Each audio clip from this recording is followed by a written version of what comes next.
Hello, everyone, and welcome to another episode of Wargamer Recruitment. I can't remember exactly what we ever decided on. So it's war recruitment. There you go. The episodic tale of me trying to hopefully get Graeme to maybe not be a hardcore war gamer, but at least more willing to play a war game, to dabble his toes into the blood of the war game, and let it wash over him. It's so warm. It's vitamin rich. But it's been a little while. I think our last one we talked about Graeme's introduction to Combat Commander and table battles. We've only had one game since then, and yeah, we just need to get more scheduled and kind of figure out some other stuff. But so the game that we played it on no, we played it on Vassal, was The Shores of Tripoli, which Graeme actually owns. I do not, but we played it on Vassal, and we just played it one time. And it worked very well on Vassal, to be quite honest. I mean, it's a pretty light game for sure. It doesn't have a ton of components, so it's a good implementation on there.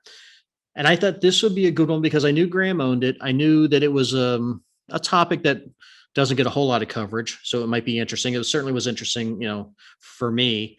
And I thought it kind of fell in the middle between table battles and combat commander, because I think this is rated like a 2.3 maybe on BGG. So table battle is much lighter, combat commander much heavier. So maybe a nice little in betweener. And I figured it had some mechanisms that he would like as well. For those people that don't know about the Shores of Tripoli, it's put out by Fort Circle Games. I think you can play it solo. We played it, obviously played it 2-player. I don't know how the solo variant works in it. And it's going to last about an hour, I think, even if you had to learn the rules for the first time. It plays pretty fast. It's a card-driven game. There's no there are dice. Yep, yes. You're rolling dice in it. And it's a hand management game, hand in hand with the card-driven portion of it. And it does play with variable player powers. It is let's say it's a different game. It's a different strategy and different ways of using your cards. Well, not your cards, but what you're trying to do if you're the Americans, or if you are the pirates, the Tripolitans, I guess, for the most part. So card-driven game. I know. I mean, you generally like that mechanism. Yep. So I figured that was probably good. Dice, not necessarily your favorite, although you complained at the beginning of the game about how bad the dice were. And then they turned for you pretty good. Now you played the Tripolitans. So I guess my first question to you would be, since you've only played the Tripolitans, from the beginning, did you feel like it was going to be an even fight, or did you feel like you were under the gun, like you had no chance? Because I got the impression you were pretty, I guess, down at the beginning as far as thinking that you even had a chance to win the game. This is a weird one because it is very asymmetrical in terms of how you win the game. And for me, it's a period of adjusting to war games when you do have different sides. We talked about this in Combat Commander as well, that with me playing the Tripolitans, my goal was not to kill you. My goal was not to get rid of your ships, because I could not do that. I did not have the cards. I don't have the strength to do that. I just don't have the numbers to do that.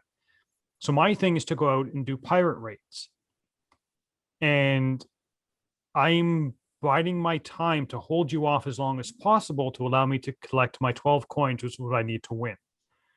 You, on the other hand, come from what I would consider much more of again, having played very little war games, what I would consider a typical war game. Your goal was to eliminate me.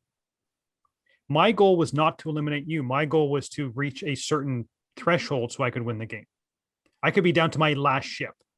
As long as that last ship got me my last gold coin, I would still win, even if you had all your ships on the board. Mm-hmm. So it was very much thinking that if we just played Combat Commander before this one, that was, my goal is to kill you. My goal is also to capture these points. This one was, okay, and I have to step away from the combat piece of it and look at more of the strategic a pirating piece. That's how the Tripolitans win. So again, at the beginning of the game, when you're hammering on me, it's like, okay, what am I supposed to do? I can't fight you. But then you have to get into your mind that my job is not to fight you. My job is to let you do whatever you not let you do whatever you want to do. But my goal is to kind of skirt around you and start doing this little the merchant raids to try and get gold coins. Kind of right in your face. Run out, grab a gold coin, and come back. That type of thing.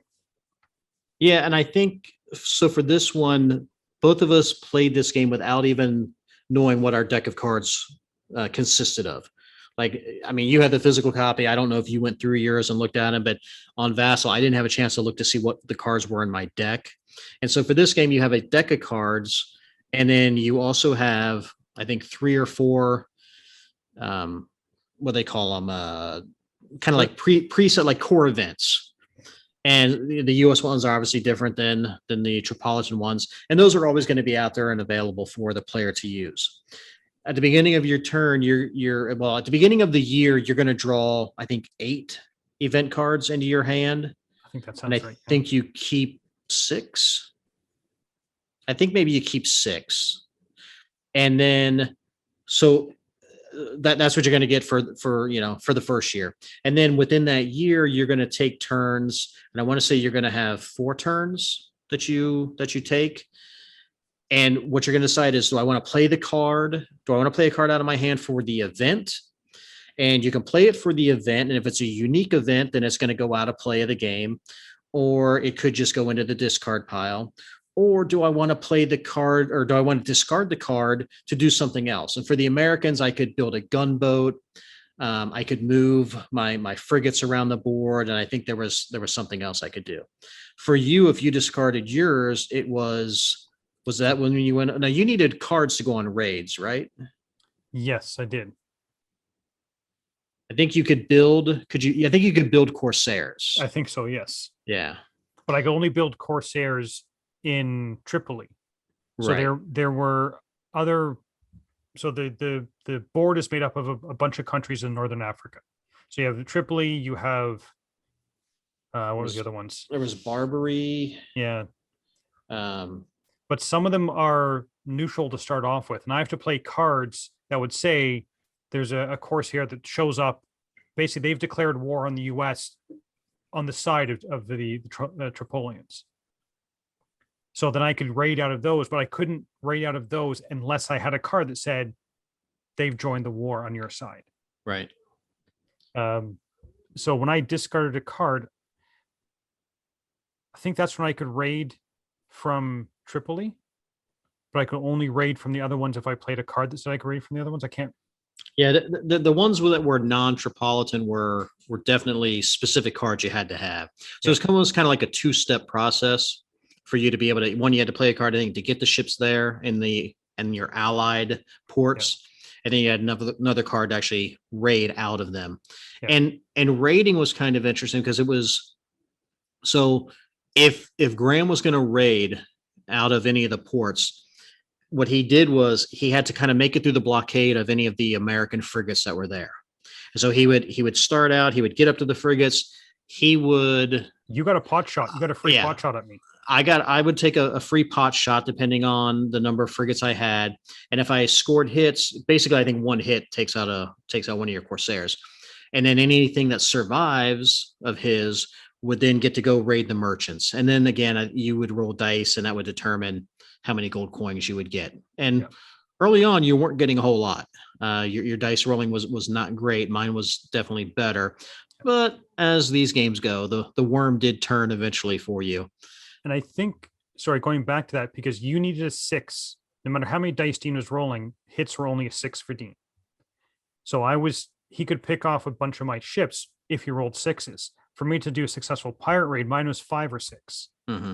So and that 5 or 6 really came into play as the further we went along, the more dice I'm rolling, the likelihood that I get a 5 or 6 kind of increases over your needing to roll 6s each time. Right. And so I think with when we played it, of course, if he makes it through the blockade, he goes and he raids. I don't get any shots at him when he comes back. He just gets to get back into port.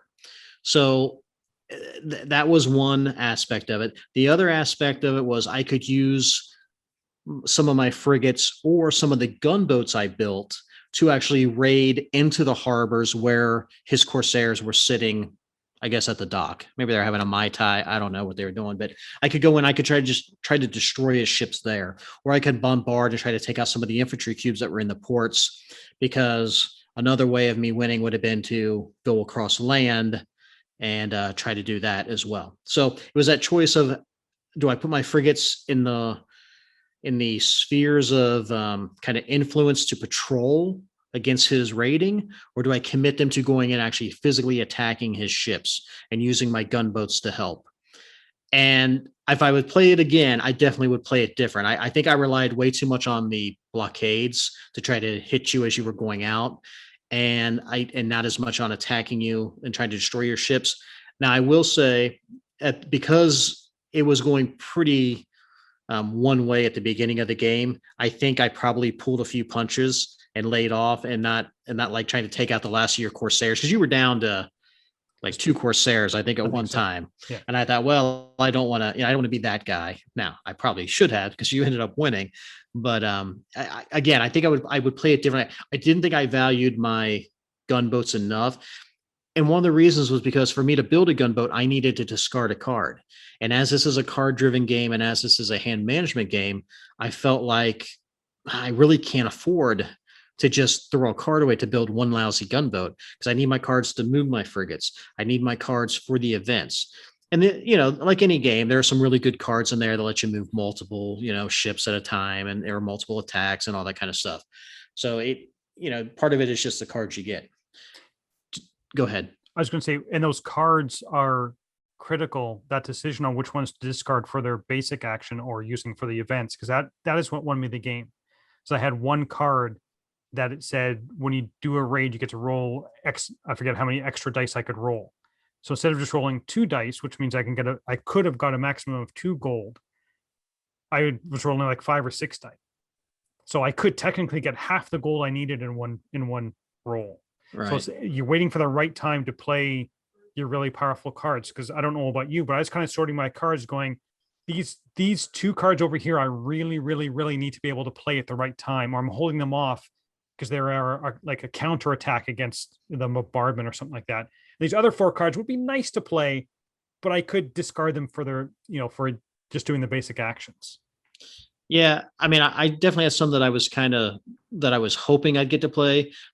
And I thought one of the things that was interesting about this game was, so at the end of the first year, you have your discard pile. You then draw, I think it's the same thing. You draw up to 8, can keep 6.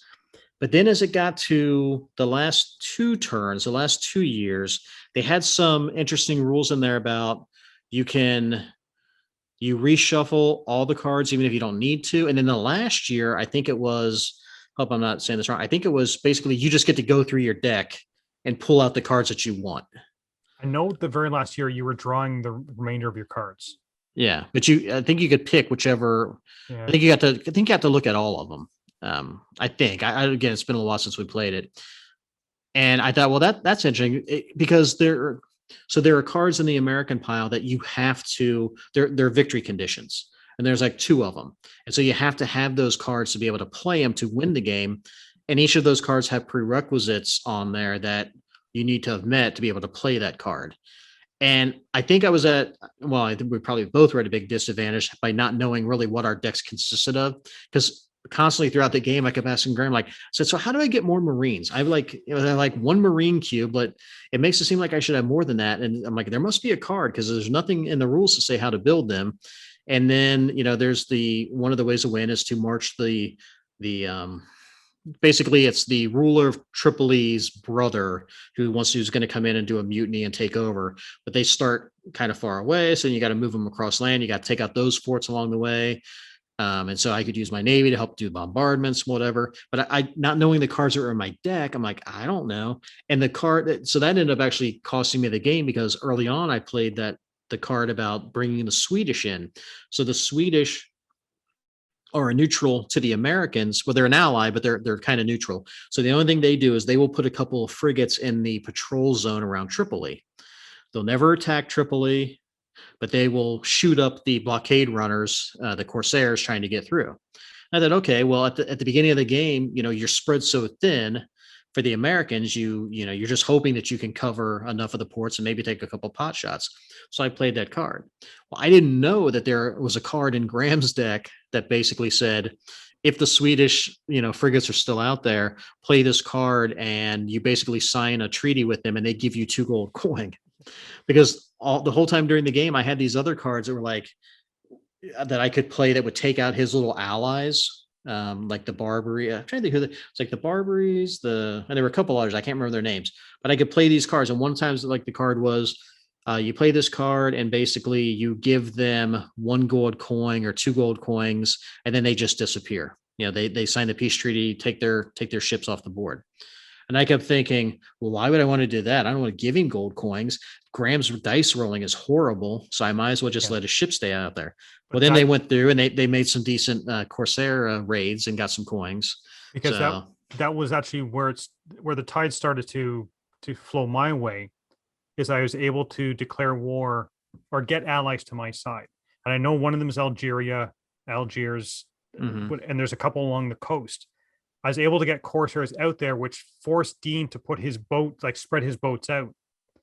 Then I also had a card that was like, I got to pirate raid with all of my allies. So I needed to have my allies out, which thinned out Dean's people. So I could then kind of do a massive pirate raid. So at the beginning, it was like, I was very boxed in. Dean said he had me down to like 1 or 2 ships. But then once I started gunning the allies out and forced Dean to say, I'm not going to concentrate all on Tripoli. It's like, oh, I better look at these other people, because otherwise I'm just giving Graeme a free opportunity to raid. So then that started to kind of shift it, but it was interesting that way. Do you think, having only played the Tripolitans, if you played it again and you were going to play the same side, do you really think that there's a different strategy that you should be? I mean, there seemed to be less strategy for you than there was for me. Yeah, I would be worried if I played the Tripolitans multiple times that I'd be stuck into doing the same type of thing each time, because your deck doesn't change from game to game. Just the order of the cards that come out change. And I believe by the end of the game, you will have gone through all of the cards in your deck. For sure. Yeah, you may have discarded some, but you will have seen every single card that's in your deck. Which kind of makes me think that, I don't know,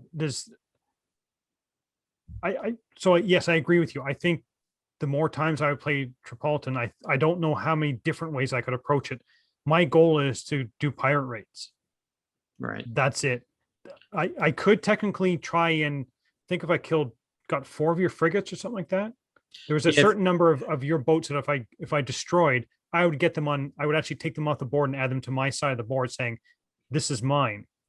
And if I got so many of them, I would also win that way. But that was extremely difficult for me to do. Yeah, because the only way for you to really inflict any damage on me was that if I attacked your harbors where your Corsairs were at, then you got to fire back. Yeah. But it takes 2 hits to knock out a frigate. Yeah. 1 to knock out a Corsair or a gunboat. And I think when you did hits, I think it was my choice. So I think the one time I chose to sink a frigate because I wanted to keep the gunboats, because the gunboats always kind of go back to the same location. You can use them kind of multiple times. Malta, yeah. But I think now there was a way for you to get a frigate by some card play, but you never did it. It was, I forget what the name of the card was. Basically, you were doing the Philadelphia, was it? Yeah, I did play the card. Did you? Right near the end, because it was something about the Philadelphia where like runs aground or something like that, and I was able to get it.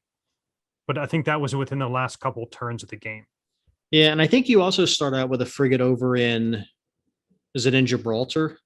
But I can't remember how you get it released from there. And again, I mean, I don't know if that would really, I mean, it may give you more firepower. It may give you a little bit more of a choice of, hey, I want to be aggressive, but ultimately coins are probably the easiest route for you. Sinking 4 frigates is pretty hard, because unless you sink them all at one time, if you just, if you do 1 damage to one and 1 damage to another mine and the year ends, they don't sync, I put them on the time track, they get repaired, and they just come back, a year later.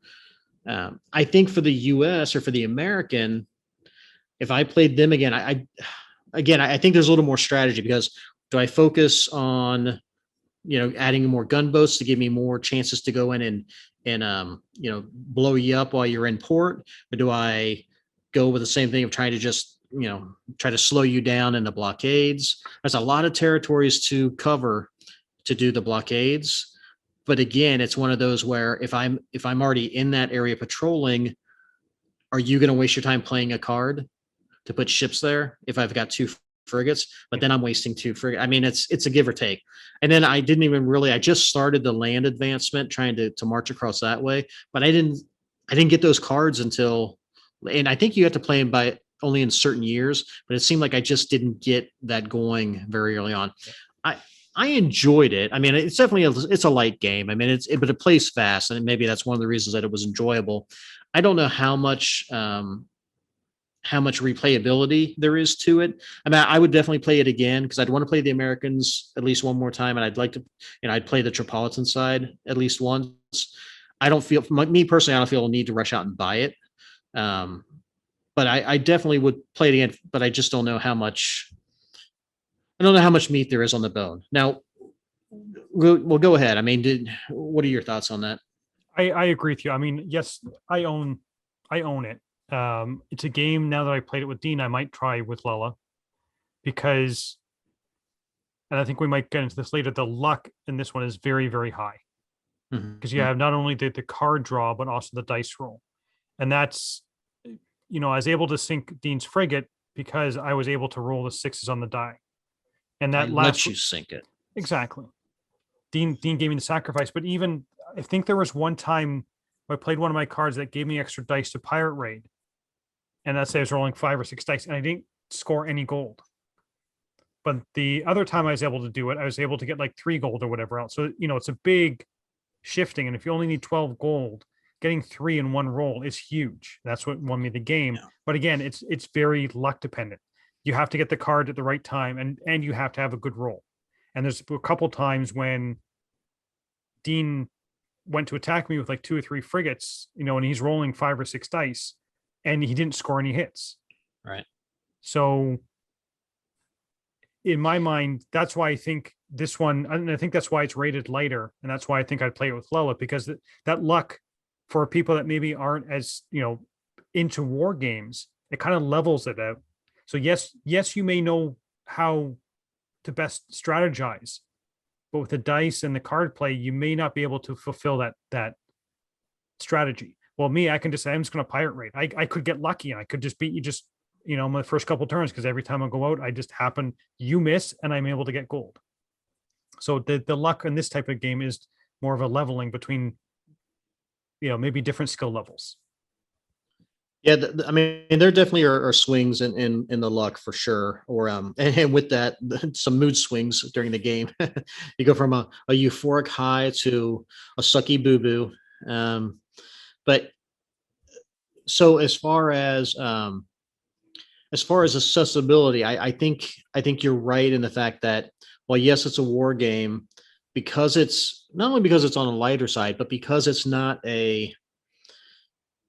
I mean, I guess it is kind of in your face if you're playing the Americans. I mean, you are trying to get out there, but I don't think that it's one that would be any different than if you were playing a dudes on the map, Ameritrash game, or even some Euro games where you are in other people's face. I mean, you're not necessarily knocking them out of the game, killing them, but you're stealing resources. You are taking the cards that they want to take. So I think player interaction, for as much as people complain about, I don't like this game because it doesn't have player interaction, this is definitely a game that's going to give you player interaction, because that's what it's designed to do. And I think that you're right, that the luck does probably allow for it to be a little more palatable for a lot of people, because while you may have bad die rolls or good die rolls, it's also one of those things where it becomes almost a laughing fest of, I can't believe I that bad. I just needed to get 1-6. And I think for the Americans, I'm trying to think, I know I had a card in there which would allow me, was it to allow me to hit on fives and sixes or allowed me to roll? I don't think it was double the dice. I think it allowed me to hit on fives and sixes. Yeah. But unfortunately for me, I kept holding that card because I thought, well, I don't want to waste it on just one ship or two ships. But I think I ended up using it on just two ships because no, I think maybe I just used it on one because I don't think I could use it on the Swedish frigates. But I just couldn't get any more frigates over to that area because I needed them elsewhere. So um, I definitely think that there's probably more strategy for the American side. But I think that that luck factor of what cards you're going to get again plays into when am I going to be able to pull out. Now, yes, I mean you can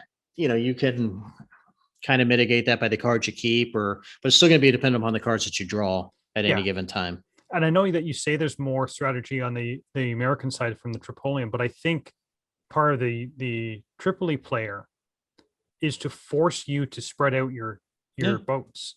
So there is some strategy at that of is when do I, because at one time I had one ally card in my hand, but I held on to it until I had two ally cards. And you want ally cards, which allows you to put boats in your allied area because they declare war. But you also need the cards in your hand that allow you to raid with them. So yes, you could put a boat out there, but if you don't have the raid, it doesn't do you any good. So it's the waiting for that right combination of, bang, I'm putting a boat out in Algiers, bang, I'm putting one out here, and then next turn I'm raiding with that guy. So hopefully Dean will not have, because I believe you needed to discard a card to move your ships around. I think that was one Yeah. of the things you could do with moving it.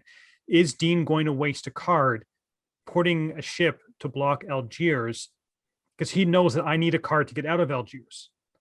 So can I kind of make him again? Can I make him force, make him spread out his troops, so then I can say, I fooled you to thinking I'm going to go out of Algiers. Now I'm going to go out of Tripoli, and you only have one ship there, and I've got three, so maybe I can get more gold that way. So there was some strategy of, but it wasn't so much of a strategy for me to play. My strategy was to force you to play a certain way, forcing you to second guess where you're going to put those ships, forcing you to spread out your troops because you weren't sure where I was going to raid from. Right. Yeah, and I think now there were some event cards that I could play where I didn't have to discard to move ships. I could just move three or four ships or three or four frigates. And only having played the American side, maybe that's why I feel like because that's what I played, that's what I focused on. Maybe that's why I feel like there was more strategy since I haven't played the other side, or perhaps that I just didn't think you were putting any strategy at all into your play. But um, I mean, I won anyway, so you won on a bogus card that I didn't know existed, right? Yeah, that was yeah, whatever. So, one of the things that I did enjoy about this game, because it's a time period that doesn't get a whole lot of coverage, is there's a nice little designers kind of booklet that they put in there, or whatever you want to call it, pamphlet, that kind of gives the background as to what his design goals were and the history involved in that too. And I thought that was a very interesting read because I think he accomplished what he set out to do. He wasn't looking at making like a heavy war game about or simulation about it. He kind of knew that the style that he wanted, and there's a lot of history flavor in this game. If you read that and then as you play the game, you look at the cards, it makes sense. It makes sense that this is what the victory conditions are. These are what the prerequisites are. Oh yeah, that makes sense because he talked about that in the designer thing, that's historically how it happened. So that was a great job on that. Yeah, and what I found nice was the rules are, it's about 6 or 7 pages. That's Right. it. And they kind of go through the setup, it's a page or two and all the cards. But then, as Dean was saying, the designer notes and historical are about the same length. And coming into this, I knew nothing about the Barbary War, which is what this is. I had no idea that Tripoli and the US were ever at war. So, because Canada wasn't involved with it. So it's not something that's ever shown up in our history books or whatever else. This is, it's an American war. It's not a Canadian war. So reading this book and finding out about how the war started and what they were trying to do, as Dean was saying, when you actually look at the cards that come up and Dean's win conditions are taken directly from history. Like his made sense. if you read this book, you'll know how, why Dean needs to do what he needs to do to win the game. And I thought it was very well done. Yeah, there's no artificial. Well, the first person to inflict. Well, I guess there is. You could win by knocking out 4 frigates, but your victory conditions of knocking out 4 frigates or getting 12 coins represent you've made it that costly and that bloody for the Americans that we're done. We'll go home, put our tail between our legs. And I thought it was really interesting because it laid. I mean, you kind of know about it if you were in grade school here, they might talk about it briefly just because it's kind of where the Marine Corps got their part of their foundation. But the whole thing is we're post the American Revolution, and the British are like, okay, well, good luck policing the oceans on your own. And that's where the pirates are like, oh yes, fresh meat. That's what it really amused me when I was reading the historical background was, so Gibraltar was controlled by England at the time. And the game starts with both a Corsair, a Tripolian Corsair, and an American frigate in the bay, but you were not to fight because England standing there is like the old mother saying, you two, don't you be fighting in my waters, go over to your own waters and fight there. Yeah. I think it's I mean, overall to me it was an enjoyable game. It's a light, medium light, however you want to phrase it. Plays quick. It's got some good history in it. It's fun. It's simple, and I think it's definitely accessible. I mean, I would say I don't know if I get Amy to play because I can't hardly get her to play anything. But she would be okay with in my face, shooting me or blowing up my ships or whatever. So I don't think that's not going to be off-putting to her at all. I don't know if this would be a game where I couldn't see it coming out over and over and over and over again. But you can say that about a lot of games. So I have a question for you. I mean, this is Wargame Recruitment, Wargaming Recruitment, whatever we've called it. Is this a war game to you? And maybe it's because I have a very, very narrow idea in my head of what a war game is.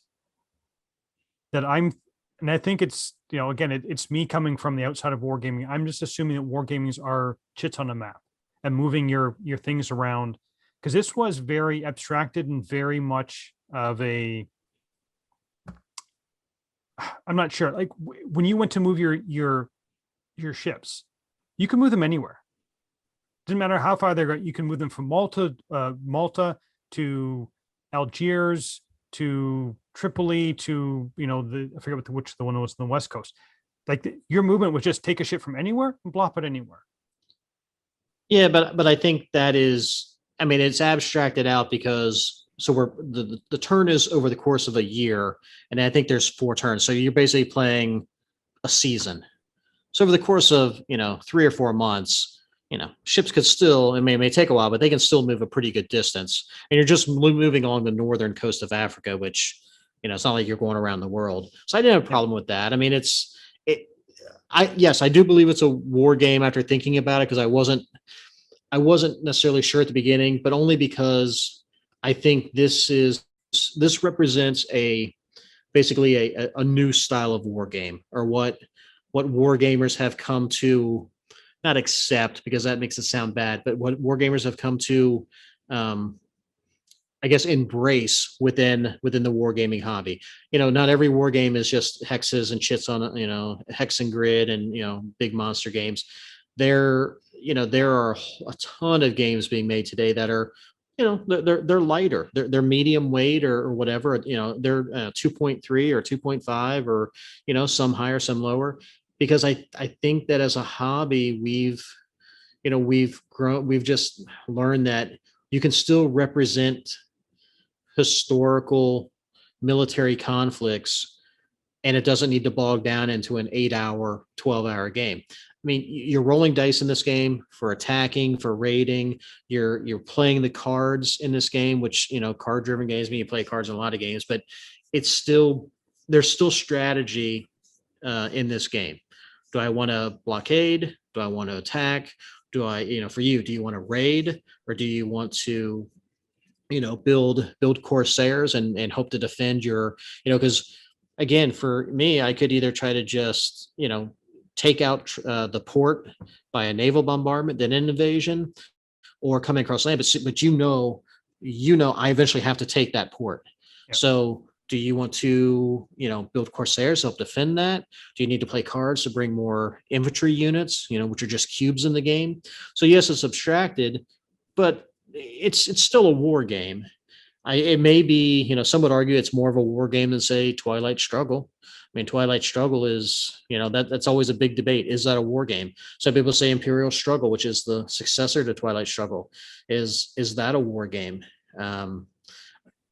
Because it's really just area majority, and you're not rolling dice or anything like that. So not that you have to have dice to be able to call it a war game, but I do think this one is. It's just, again, I think there's a new, wargaming 2.0, whatever you want to call it. And now that doesn't mean that every wargamer is going to want to play this game. Doesn't mean that every wargamer necessarily would agree with my assessment of if it's a war game, because they're very hardcore. No, it has to be hex and grid, chits and counters and whatever. Or it needs to have charts, it needs to have a CRT. Yeah. But again, that's like asking a Euro gamer, well, what do you, is this an engine building game, or is this what's the other kind of take on the engine building? The Q, Action Q. Action Q, maybe. I don't know. I'm not sure where I was going with that, but there's always those debates in Euros. I was also thinking within the Euro or the train games, like 18XX, all that. Those are train games, and one of my favorite Crayon Rails. That's a train game. So is Ticket to Ride a train game? Well, and our cube rail games. Yeah. And so within that, there are people that are hardcore 18XX is it. I want the commodity, the economic portion of it. And some people just want the logistics of the, pushing the cubes. So I will say that I did feel it was a war game for this, but I also felt that was more out of the three that we played so far, the table battles, Combat Commander, and Shores of Tripoli, coming from a Euro gamer, the Shores of Tripoli was a lot more approachable, because it's a lot closer to what I'm used to. So again, for our listeners, if you're in my boat, coming from a Euro game side who really doesn't know anything about wargaming, and you don't have someone like Dean to teach you and kind of hold my little Euro game hand as I dip my toes into the cold so frigid frail. Water of you war gamers. Yeah. His hand, like little Mr. Burns' frail hand. This might be one that you could very easily sit down and learn just from the rule book, and especially reading the historical notes kind of really helps you understand how the card play works and how you should be approaching it from the two different sides. And the cards kind of walk you through everything. There's no tables to be looking up. There's no, well, I'm battling you and the waves are 3 feet high and, you're buffeted by, no, it's Dean has to roll a 6. I have to roll a 5 or 6. That's it. That's all you need to do. So I thought that was a very approachable war game, which is nice. Yeah. I mean, again, I would say definitely try it if you're interested in a historical game or a war game. And don't necessarily get caught up in the fact that it's a war game. It's not that much different than probably some games that you've played as a Euro gamer. I mean, especially if there's dice. I mean, the only big difference would be you are trying to eliminate your opponent. Well, not even really eliminate them, to be quite honest. Well, maybe you are. The Americans are trying to take the forts or whatever, but it's one of those where I don't know if you need to run out and buy it, but if you see it in a game library at a con, or if your friend has it, or I'm not sure if it's on Tabletopia or not. I know it's on Vassal. I definitely would say it's worth a play for sure. I think to me it's worth a replay at least 1 or 2 times just to see, see how both sides play. But yeah, I enjoyed it quite a bit. This is again, this hardly touching this even in the surface of wargaming, but again, out of the 3 I played so far, if I had one of my Eurogame friends come to me and said, I'm thinking about trying a war game, I would say try this one. So have you thought about, I mean, I know you probably have been scouring the internet looking at war games now that you're you're getting all frothy thinking about them. Is there a game? Well, there's probably not a specific game, but do you?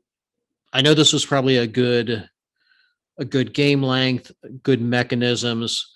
Yeah, it might have been a little light.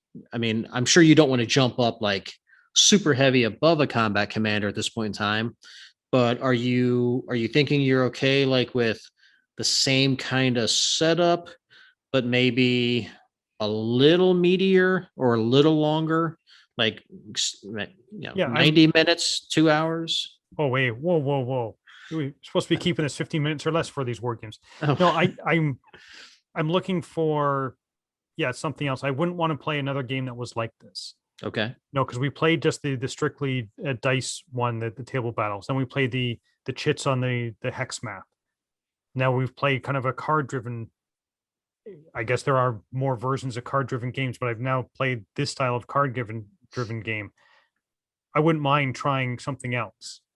Do you want to As try something like more at a like a higher level, like an operational level, where it's more kind of logistics and that sort of thing, or yeah, I like the point of the series is to try the different types of war games out there. So not only I can learn what I like, but hopefully our viewers will Mhm. see all the different types of war games out there. Isn't just dudes on a map with what you call them, CRTs, the combat Combat something. resolution Yeah, tables? not just that. That there are, if that doesn't appeal to you, there are other options that still give you some of the historical background and the feeling of a war game, but isn't that stereotypical war game? So yeah, I'm Okay. looking forward to trying the different facets of wargaming. Okay. Well, I guess my first goal would be to find the right mechanisms and the right style of game, and then I'll try to find the right time period or a different time period or something, um, you know, something a little more off the cuff, maybe. Okay. So, all right. Well, I think that'll wrap it up. I appreciate everyone watching. If you like it, you'll feel free to give it a thumbs up or subscribe. And we will be back. Don't know when. Hopefully before too long. And we will keep going down this rabbit hole and see what we come out on the other side. But I appreciate Graham's time. He's been more than willing to suffer through the ridicule. And although I think you've won every game we've played, if I'm not mistaken, I'm not sure I've won one yet. Yeah, I'm not sure you have I don't either. think I have. And I don't think I won any of the table battle ones. I didn't win Combat Commander, and I didn't win this one. Yep. What the hell am I doing this for? But, anyways, please take care of yourselves and your loved ones. See ya.